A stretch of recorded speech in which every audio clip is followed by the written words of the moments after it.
说，沈安宁在哪里？我不知道。这张嘴的口风还真是紧啊！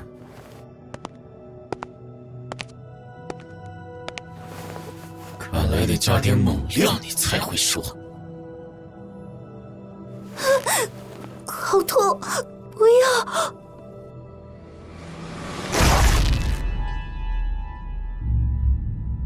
总算肯说了。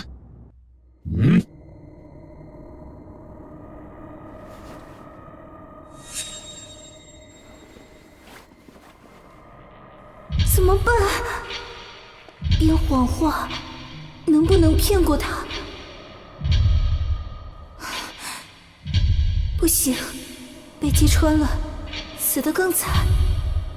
时间到了。我能问下，你为什么非要找沈安宁不可吗？不要转移话题，快说！不要！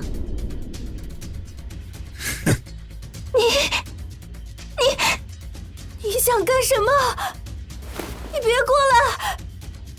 我警告你，你别过来！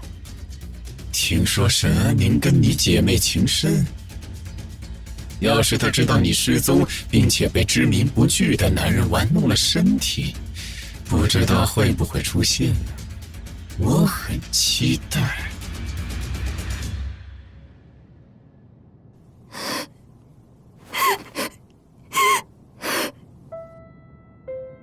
现在可以放了我了吗？想走的话，就时尚点，早点交代沈安宁的下落。没想到，我真不知道他在哪里。我也已经有10天没见到他了。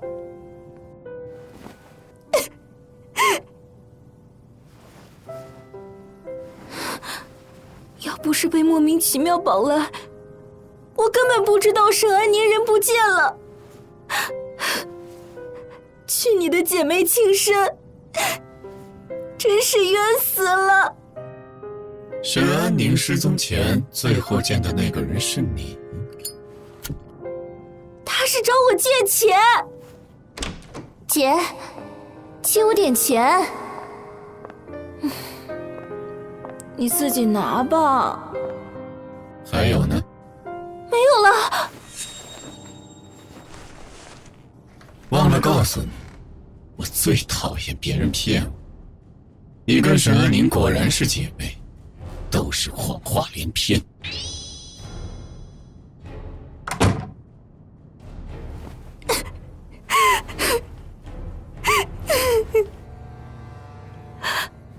说实话，都没人信的吗？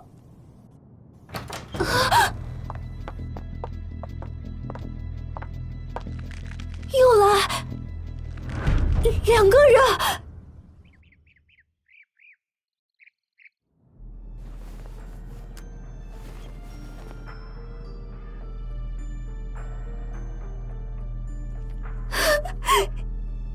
站住！你们别过来！晕了。我在哪儿？我之前晕倒了。晕倒之前听到的声音是女人的。那变态男人到底良心还没有完全泯灭。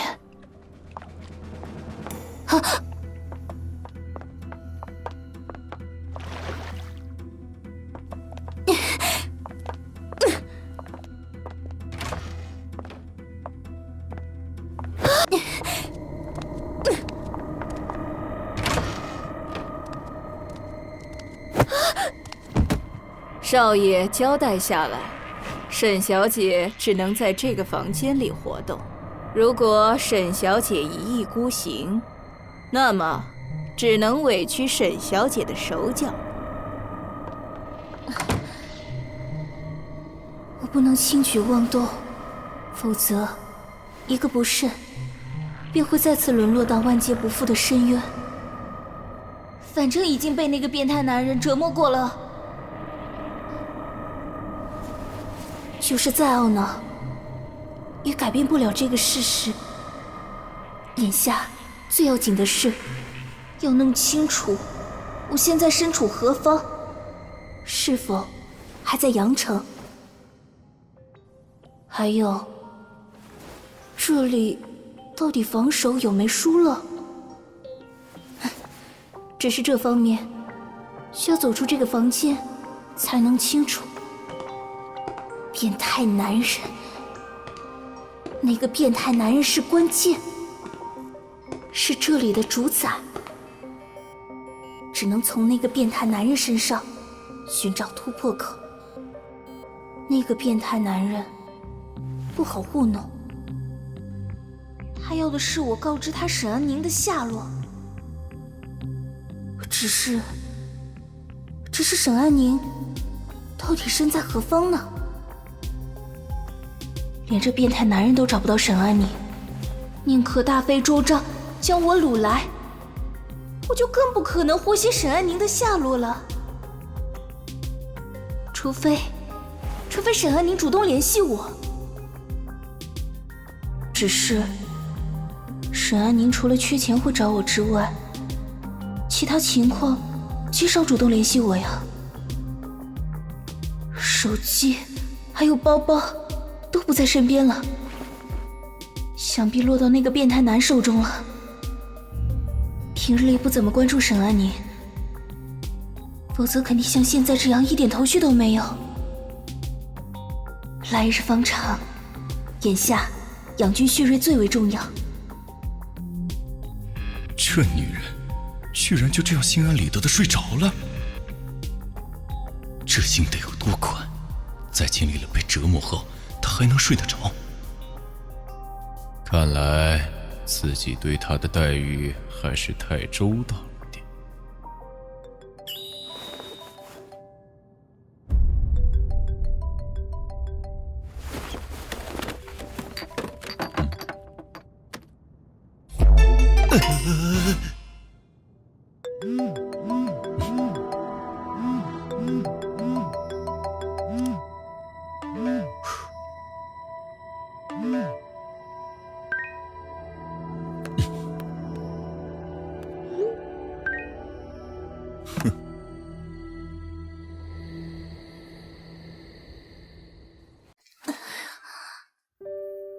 好饿啊！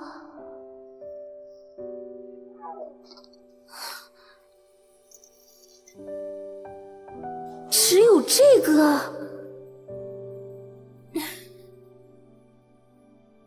房子外边什么情况？不知道能不能逃跑。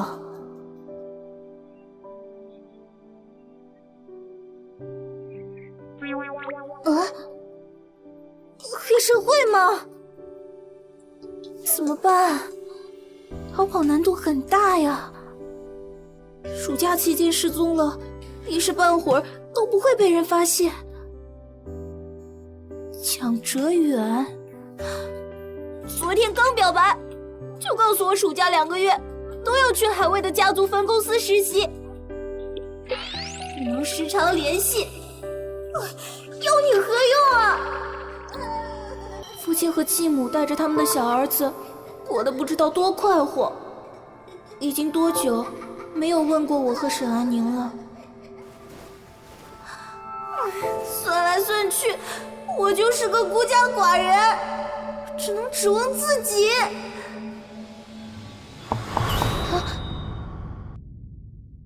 算来算去，我就是个孤家寡人，只能指望自己。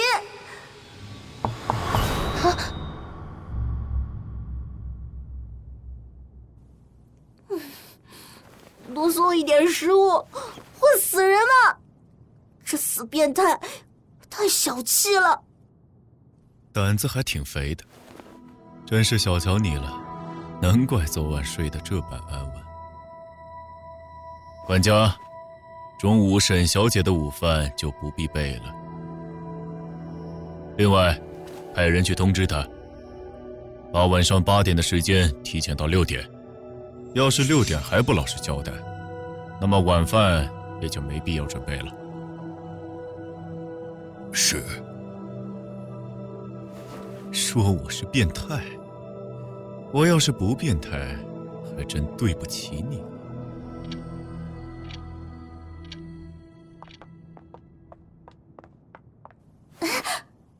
可以吃晚饭了吗？又蒙眼，机上就弄不开了。那是智能机器控制的，你就别做无用功了。想起来了没？我这人肚子太饿，脑子就会不好使。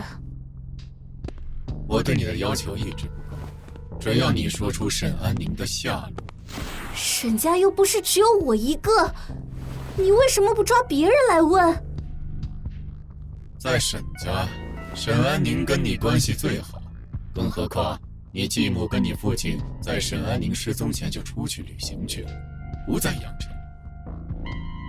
其实我跟沈安宁关系也没那么好。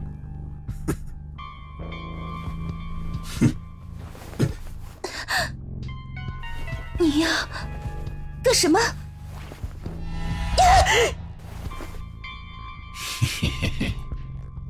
你到底要怎样才肯放了我？我真的不知道沈安宁的下落，就是不给我吃饭，饿死我，我还是不知道。你到底要怎样才肯告诉我？不吃饭饿死你，真是太便宜你了，不能浪费了这一身细皮嫩肉。求求你放了我！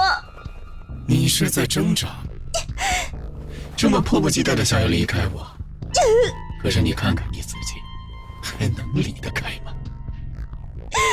别挣扎了，除了我，你还想找谁对你这么好？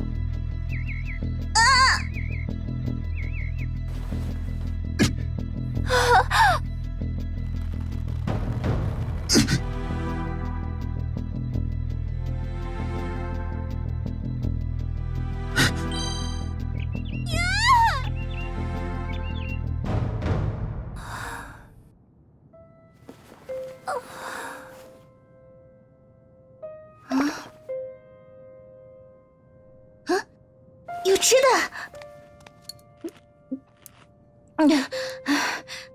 死变态，一言不合就不给吃饭，一言不合就做，我居然还晕过去了。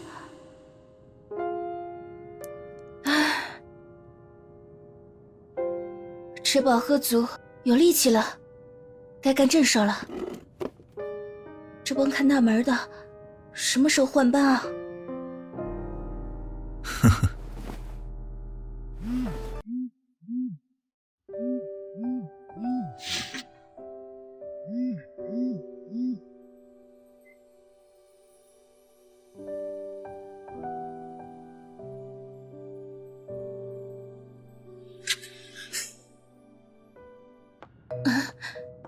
您的早餐，您的午餐，您的晚餐。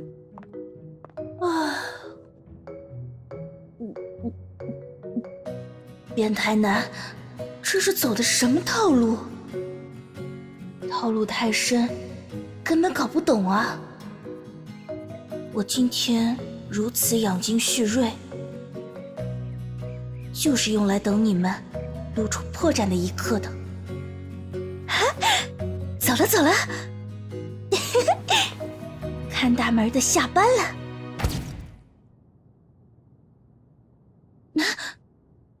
停电了吗？啊！停电！骗了吗？啊？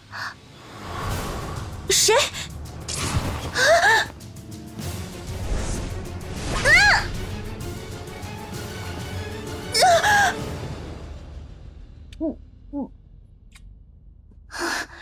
好重的酒味儿！这个死变态一定是喝醉了，否则以他粗暴直接的性子，不可能会吻我的。我是谁？沈安诺。这里是什么地方？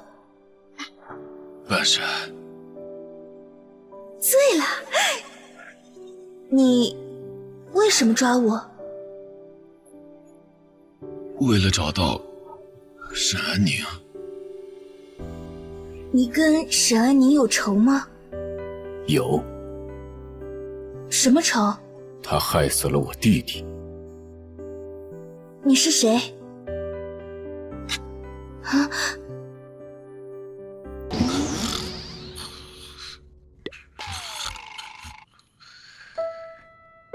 被沈安宁害死了亲弟弟，难怪死变态对他不依不饶，我倒成了替罪羔羊。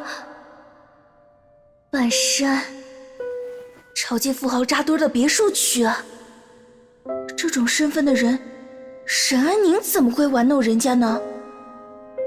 应该是恨不得抱紧人家大腿才是啊。沈安宁一心想要高价的呀。想不通。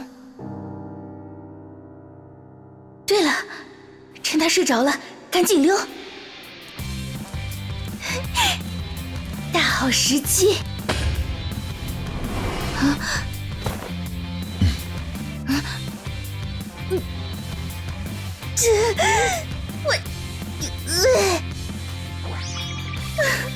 生无可恋。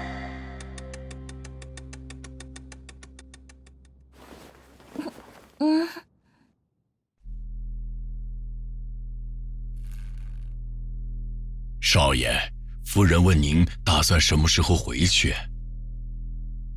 再过3天。少爷，二少爷的死讯，夫人那边还要继续瞒着吗？再等等。少爷，那位被抓来的沈安诺沈小姐，或许真的不知道沈安宁的下落。你打算就这样一直关着她吗？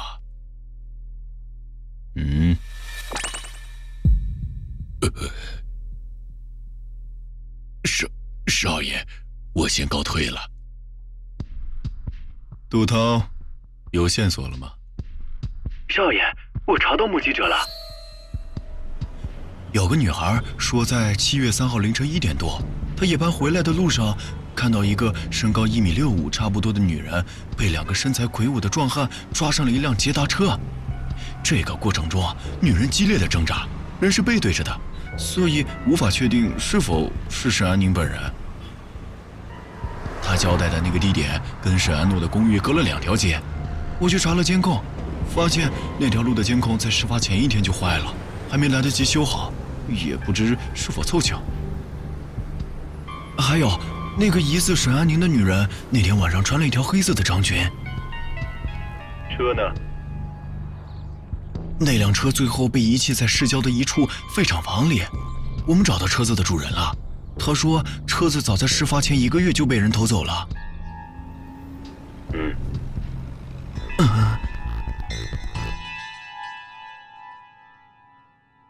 还有那个疑似沈安宁的女人，那天晚上穿了一条黑色的长裙。车呢？那辆车最后被遗弃在市郊的一处废厂房里，我们找到车子的主人了，他说车子早在事发前1个月就被人偷走了。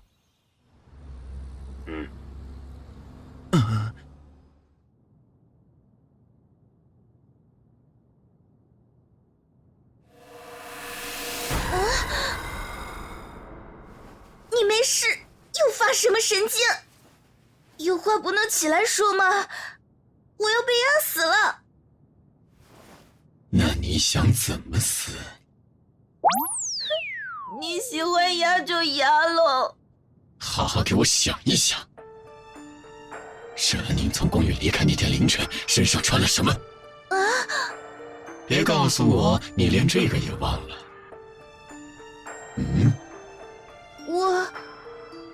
我记得沈安宁那天穿了一条黑色的长裙。是的，黑色的长裙，我很确定。总在城市里。你早知道了，为什么还问我？你有意见？你是不是有了沈安宁的线索，但还没抓到人？还不算蠢得无可救药。那我想跟你商量一下，你能不能别老是把我关在这个房间，行吗？我能不能每天出去走一走？你这里的守卫这么森严，反正我也逃不出去。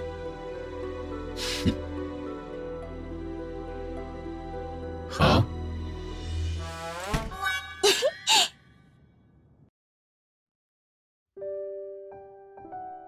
沈小姐，少爷说，从今天起，你每天有1小时的自由活动时间，具体时间由你自己决定。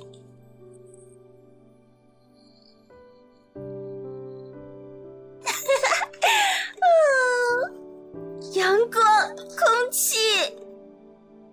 等等，不能忘了正事儿。我要观察逃跑路线。哎呀，这些守卫还真是称职。看看别的地方吧。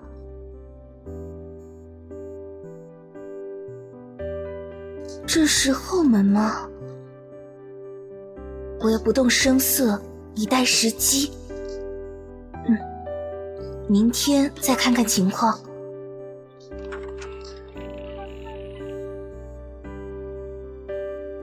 您要使用今天的1小时的自由活动时间吗？是的。哎，今天不跟着我了吗？那些保镖也不见了。冷静，冷静，不能这么激动，没这么简单。别墅里还有其他人，至少那个女仆发现我逃跑，完全来得及叫人抓到我。再看看情况，而且要想办法解决那个女仆才行。机会只有一次。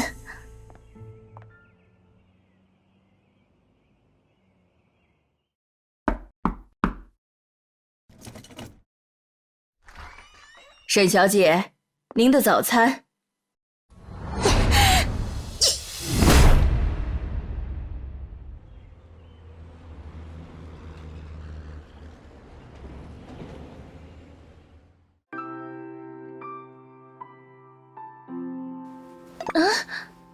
安诺，你在想什么呢？是不是这里的饭菜不合你胃口？没有，我只是想到明天就开学了，我假期的论文还没写完，正头疼如何跟教授交代。要不你回去就把论文发我邮箱里，我帮你搞定剩下的，保证明天不让你被教授为难。不用了。安诺，你在想什么呢？是不是这里的饭菜不合你胃口？没有，我只是想到明天就开学了，我假期的论文还没写完，正头疼如何跟教授交代。要不你回去就把论文发我邮箱里，我帮你搞定剩下的，保证明天不让你被教授为难。不用了。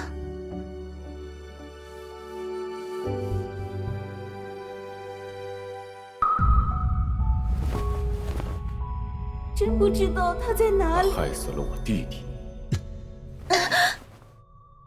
抱歉，我归心似箭，老是想着论文没完成，心神不宁的。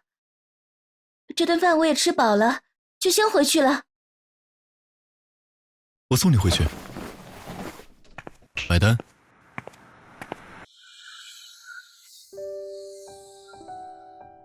出了那样的事情，我已经无法再面对他，但是我说不出分手的话。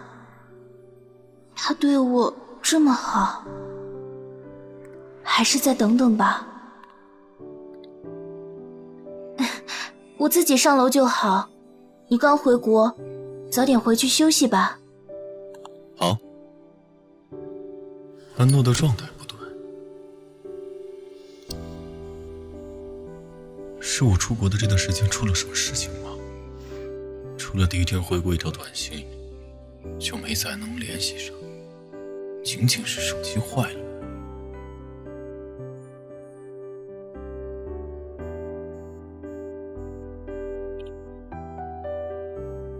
唉，论文恐怕要熬夜写了。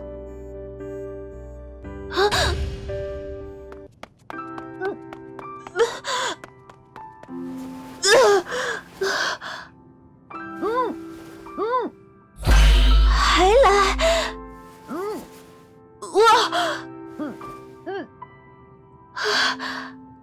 好难受啊！怎么回事？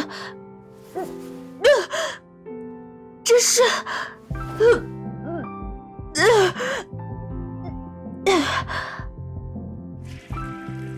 怎么回事？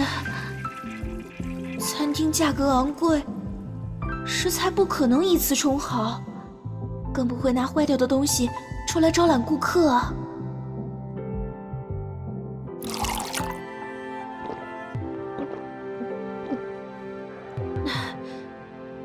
为什么我还会……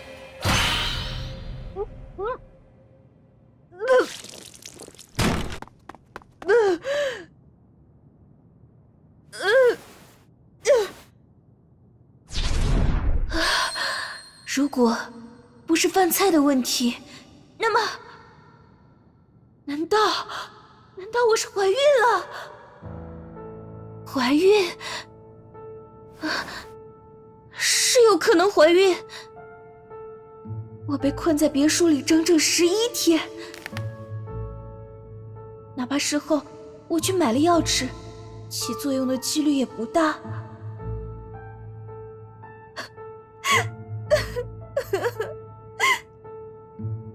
没想到还是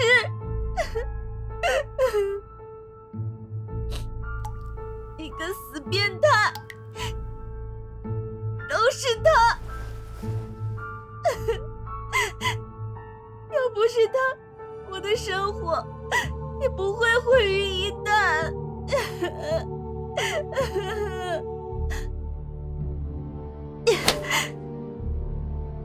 如果真的怀孕了，这个孩子绝对不能留。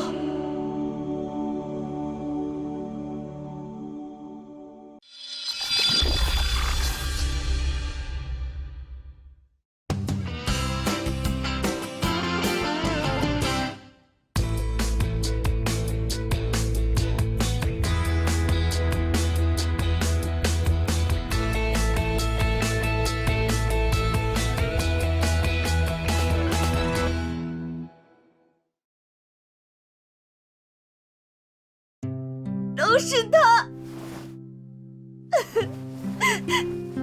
要不是他，我的生活也不会毁于一旦。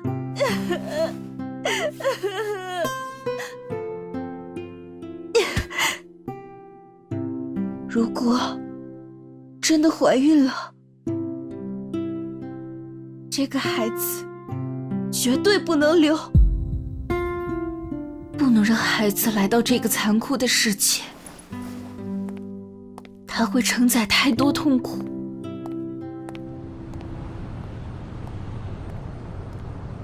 沈安诺他去药店做什么？不一定跟沈安宁有关系，但还是查清楚的好。美女，你好，我想问个事情。刚才那个进店来的女孩在你这里买了什么药啊？哦，她是我的女朋友，也不知道怎的，之前还好好吃饭来着，上了个厕所后就出来，不对劲，不理我了。呵呵。哼，怎么这么看着我？我脸上沾了什么脏东西吗？你脸上有没有脏东西一点也不重要，重要的是你女朋友在我这里买了验孕纸。你有没有搞大人家肚子？难道你自己不最清楚吗？什么？你有没有搞错？真的是验孕纸吗？喂！你烦不烦啊？不买东西就别打扰我工作。天哪！这事要马上跟少爷汇报。怎么不接电话啊？靳总，这是最新一季度的财务报表。靳总，金总，产品宣传。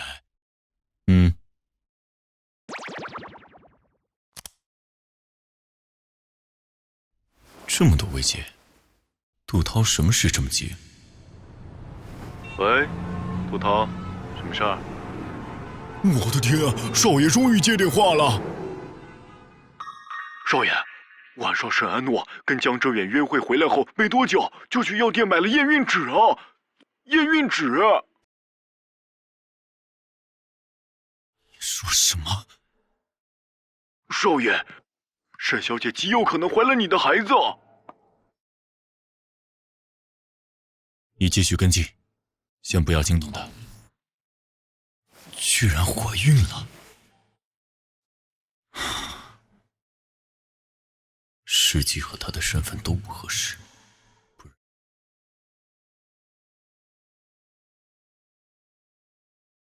这个变声器，希望不会再用上了吧。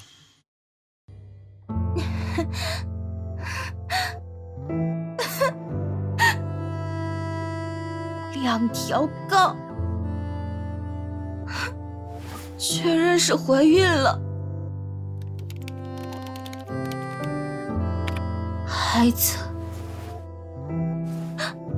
孩子不能要。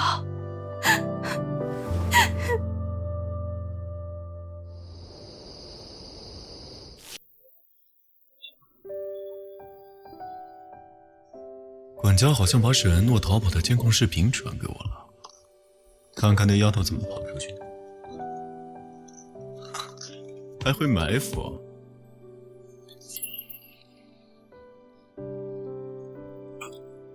这么暴力的吗？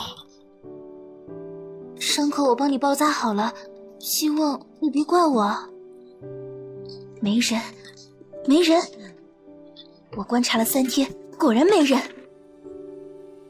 你家伙一走，那些保镖和仆人估计都跟着去伺候他了吧？天助我也！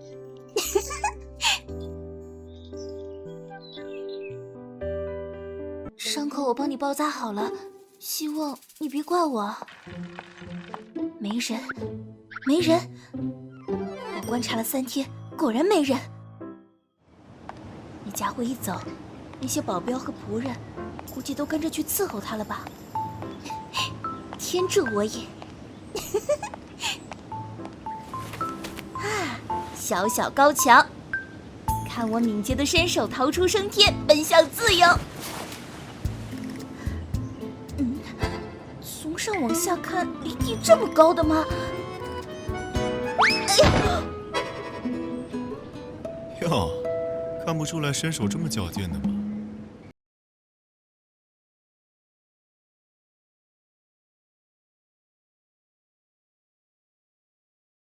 没有关系。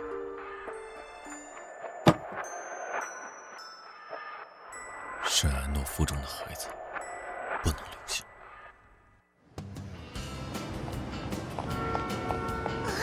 要迟到了呀！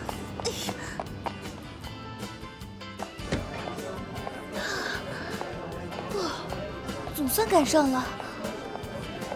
阿诺，这边，这边。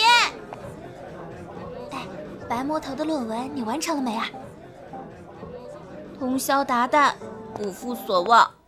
我也没好到哪里去，全晚才赶出来的。不过啊，你平时交论文挺积极的，真看不出来，你这次临时抱佛脚，抱得比我还迟啊。说，干什么坏事去了？是不是忙着跟你家蒋哥哥约会去了？你脑子就不能纯洁点吗？到。傅晴雪，傅晴雪，傅晴雪。傅晴雪没来。你知道傅晴雪为什么没来吗？为什么？听说啊，傅晴雪人流没流干净，挖宫导致大出血，命都差点没保住，现在还在住院呢。我本来还是觉得空穴来风，不过她今天没来，就愈发佐证了这个事实。人流大出血，这还不是最严重的，至少捡了一条命回来，严重的命也保不住。傅晴雪还算幸运。不过啊，她以后还能不能生育就不好说了。不能生育？哎，阿诺，你是不是病了？我看你脸色白得有些不正常。可能是昨晚熬夜的后遗症。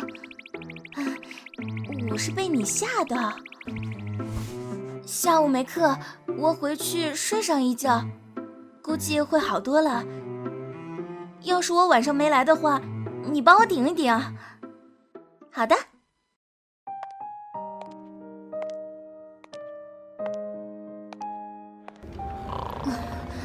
不能害怕，都已经下定决心了的。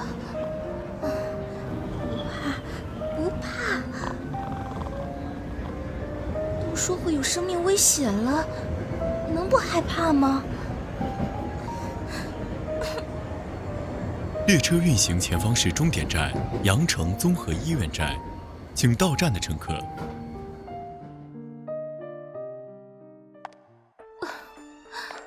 怎么都没有人看病的吗？请进。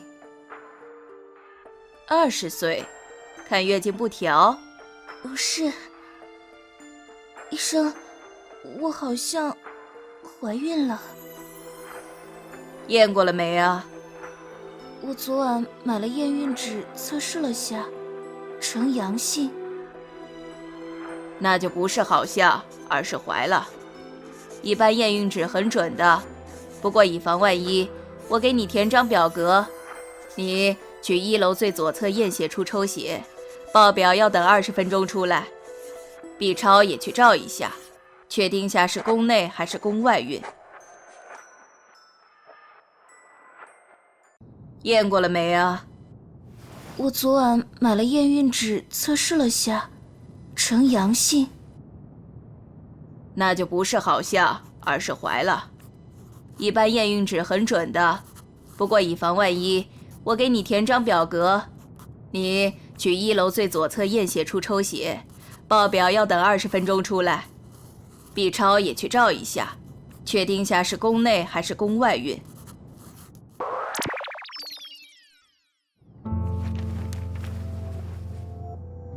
怀了，有42天了，是宫内孕，是要还是不要啊？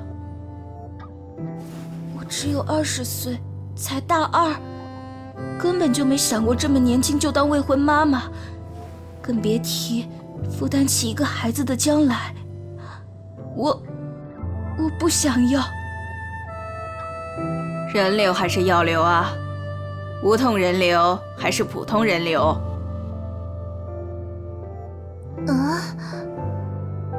动人流吧？今天就做还是预约个时间？预约？我周末来行吗？周六早8点之后到就行。好的。什么？你说他预约了无痛人流？他居然想打掉孩子！我都说得够清楚了，少爷为何还质疑我的消息？我不想留下孩子是一回事，沈安诺居然敢自作主张。帝都想为我金家守住生孩子的女人，都能从城南排到城北了。沈安诺这个不知好歹的女人，居然敢打掉我的孩子！你不想生，我还偏要让你生下来。继续跟进。接下来有关沈安诺的任何风吹草动，都要第一时间告诉我。是，少爷。为了不知道晚饭都牺牲了，只能喝水顶一顶了。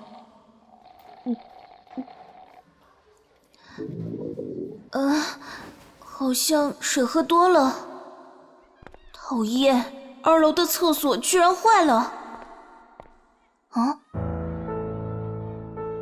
有人？清雪，有人看到你在妇产科出现，告诉我，你肚子里的野种到底是谁的？傅晴雪，她不是在住院吗？怎么回学校了？又不去上课，她的身体到底是康复了还是没康复啊？是谁的也不会是你的，陈静安。你别忘了，我们早就分手了。还有，我郑重警告你，不要出去乱说话，破坏我名誉。我肚子里什么也没有。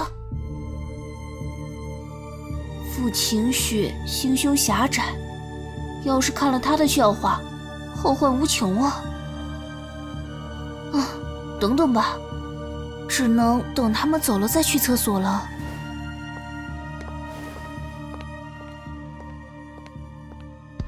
沈安诺，告诉我，你听到陈静安说了什么？沈安诺，你为什么不敢跟我对视？你心虚了？我心虚什么？要心虚也是你心虚，我只不过是同情你的遭遇而已。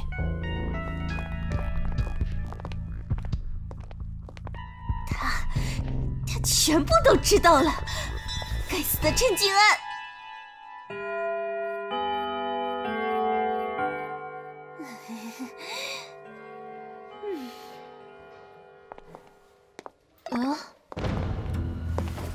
沈安诺，好，很好，你说出去了。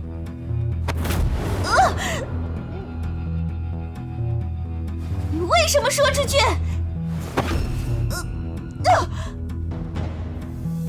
我饶不了你！好痛！傅清雪，住手！你再动一下手，信不信我们3个一起抽你？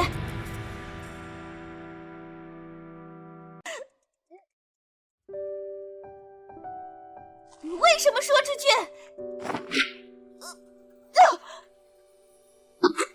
我饶不了你！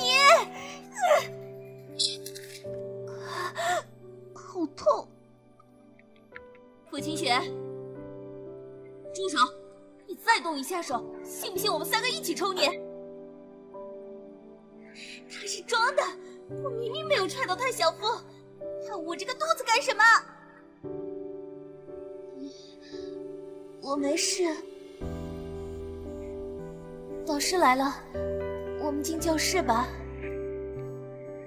回教室，回教室，先不跟他计较了。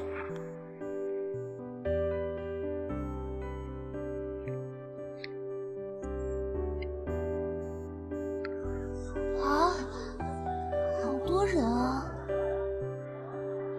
我走错医院了吗？上次明明一个人都没有。小姑娘，你这么年轻来看什么？是不是看月经不调啊？这可是大问题，要是不早点治好，以后有的苦头吃。不是，你不会是怀孕了吧？你这么年轻，结婚了没呀？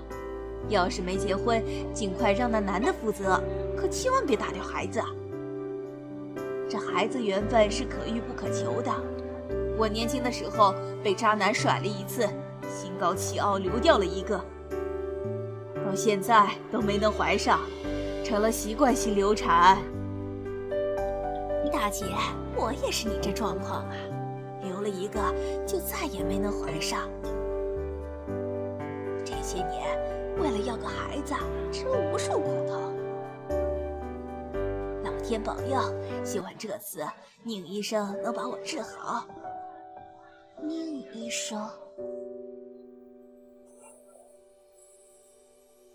把腿架上去，你先等会儿，我去叫宁医生过来。要开始了吗？听说啊，父亲血人流没流干净，挂弓导致大出血，命都差点没保住，现在还在住院呢。这还不是最严重的，至少捡了一条命回来，严重的命也保不住，父亲血还算幸运。这孩子缘分是可遇不可求的。我年轻的时候被渣男甩了一次，心高气傲流掉了一个，到现在都没能怀上，成了习惯性流产。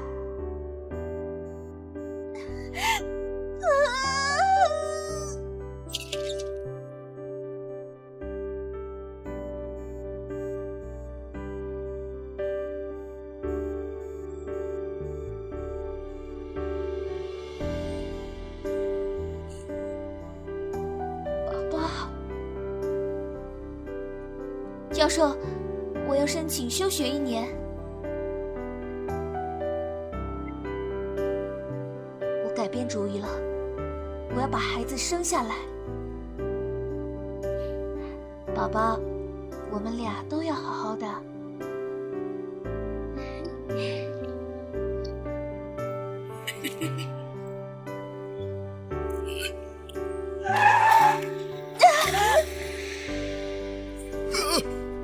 天哪，被撞的是个孕妇哦！大出血了，快打120，拦住那个撞人的，别让他跑了。沈小姐，你车祸被撞伤冲击力太大，孩子出来已经没气了，真可惜，都成型了。若是足月出来的话，肯定是个健康的男婴。孩子死了，都已经成型了。产妇陷入昏迷，准备急救。姐，你车祸被撞伤冲击力太大，孩子出来已经没气了，真可惜，都成型了。若是足月出来的话，肯定是个健康的男婴。孩子死了，都已经成型了。产妇陷入昏迷，准备急救。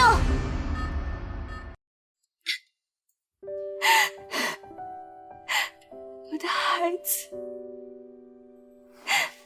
我8个月大的儿子。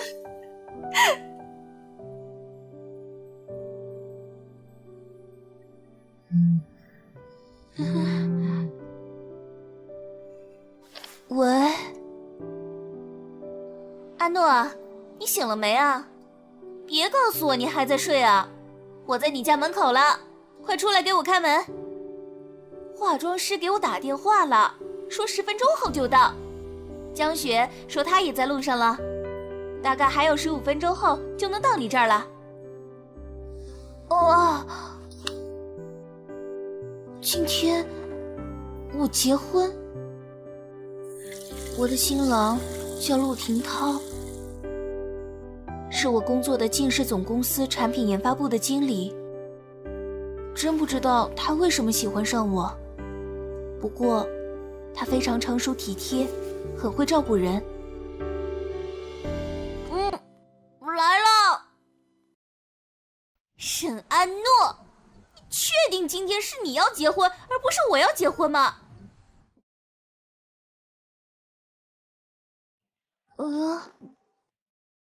以前也没看你品味这么俗啊，在白城这些年，你怎么把你自己给混成这副模样了？你走狗屎运才会摊上陆廷涛这么一个会下金蛋的优质男。你要是再不好好折腾你自己，小心陆廷涛也嫌弃你。这帝都可不比白城，知道不知道啊？疼！哎，快去收拾好自己吧。啊，江雪和化妆师一起到了。快，新娘子呢？赶紧打扮，来不及了。沈安诺，化妆师来了。婚纱呢？拿出来啊！化妆师姐姐，这位就是咱们的新娘，辛苦你化得漂漂亮亮的。好漂亮啊！绝对是你长这么大最漂亮的了，完美！今天要嫁人了。车队到了，新郎来接新娘了。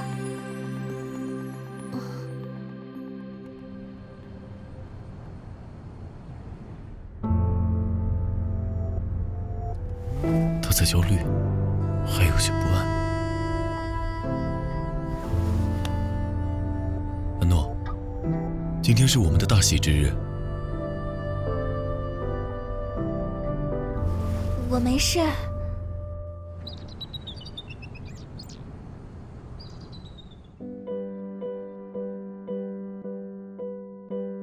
安诺，你猜我刚才看到了谁了？国民男神宁鹤呀！没想到他也来了，还有安诺。陆廷涛家里到底干什么的？他父母做什么的呀？我也不知道啊，我没问过，他也没提过。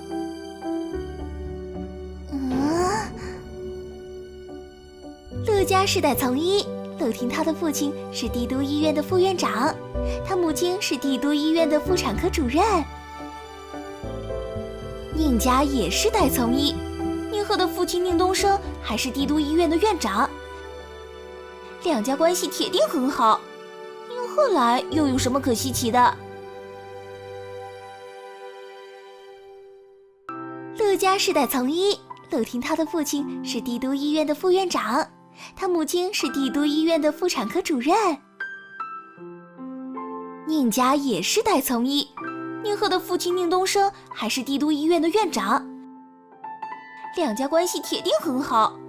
宁鹤来又有什么可稀奇的？江雪，你真是太牛了，才出去这么一会儿，收获就这么大。我决定把八卦之后这个桂冠免费赠送给你。走了，去看男神去。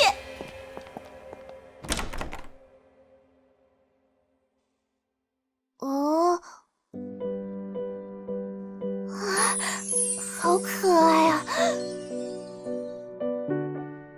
小朋友，你是不是迷路找不到妈妈了？阿姨带你去找你妈妈好吗？妈妈，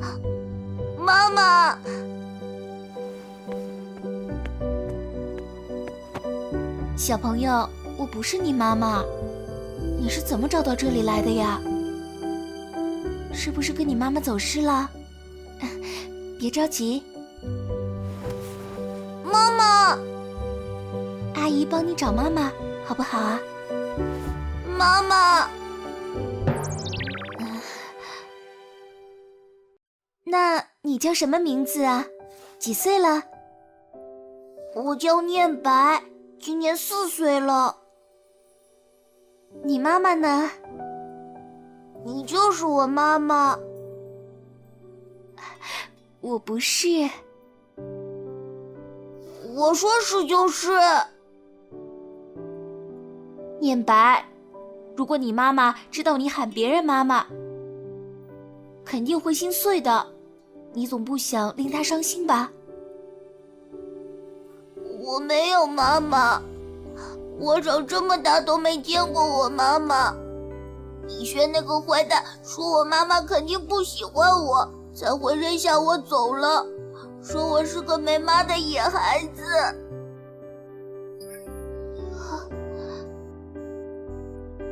阿姨，你当我的妈妈好不好？我以后都叫你妈妈。我也想要当个有妈妈的孩子。妈妈，你今天是不是要嫁给别的男人了？妈妈，你不能嫁给别的男人，只能嫁给我爸爸。你放心，我爸爸绝对不是乱七八糟的男人。别人都说他是难得一见的美男子，你嫁给他绝对不会吃亏的。还有，我爸爸很有钱，绝对比你要嫁的那个男人有钱。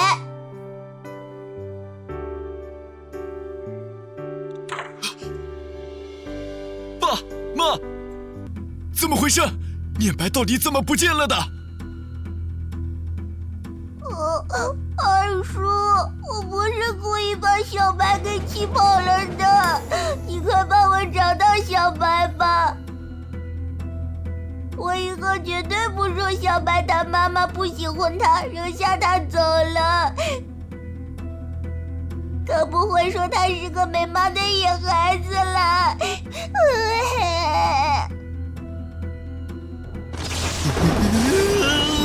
林逸轩，你这个笨蛋！你要害死你二叔了！你居然说……老头子，你就不能坐下吗？